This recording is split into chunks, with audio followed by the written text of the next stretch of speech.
We're here with head baseball coach Jake Hendrick, who is entering his second season at the helm for the Riverhawks baseball squad. Coach, just talk about going through the process last year as a first-year head coach and what you aim to gain here in the second year of your coaching career. I hope we're getting better. That's the hope. You know, going through the first year, obviously, I think in any situation where you start something new and it's your first go around, you know, things kind of cross your desk and you're trying to attack them and just make as good a decisions as you can every day. But year two, you know, I feel more ahead of things, and I think the team will benefit from that too. So again, we're just trying to get better.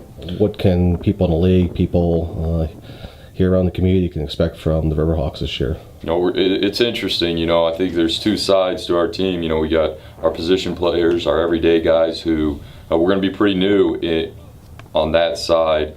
You know, we've got a lot of guys that came in that are transfers, and we'll have some pieces of guys that we've seen before. You know, Bryce Davenport, Michael Ray, some guys that have been in the program for a while. Derek Shedden, Dakota Woods was with us last year, so some guys that have been around here. Zane Takar obviously played short all year last year. Those guys are pieces that'll be back to contribute, and then a lot of new guys. There's going to be a lot of new faces, position player wise, that we're excited about, and a lot of guys that have proven themselves either in junior college or somewhere else before ending up with us.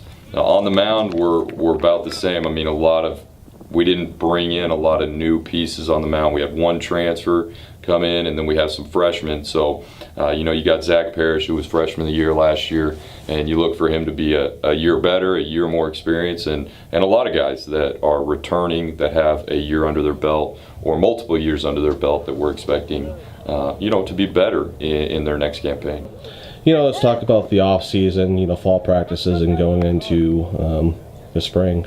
Yeah, I think the aim, you know, for our fall and heading into the spring is exactly what I said to begin. Is, you know, we're trying to move along and get better and really attack things that we know or we believe inside the program are going to help us win at as high a level as possible. So really trying to get the best out of each player and get the best out of the team. That's the main focus each day, and that's the way we've tried to approach it.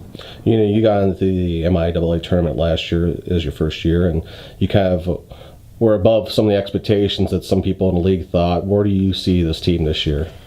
You know, it's hard to say before you start playing. Obviously, you know, you hope for the best before the year even starts. You know, all that preseason rankings do for you is it just tells you what other people think about you.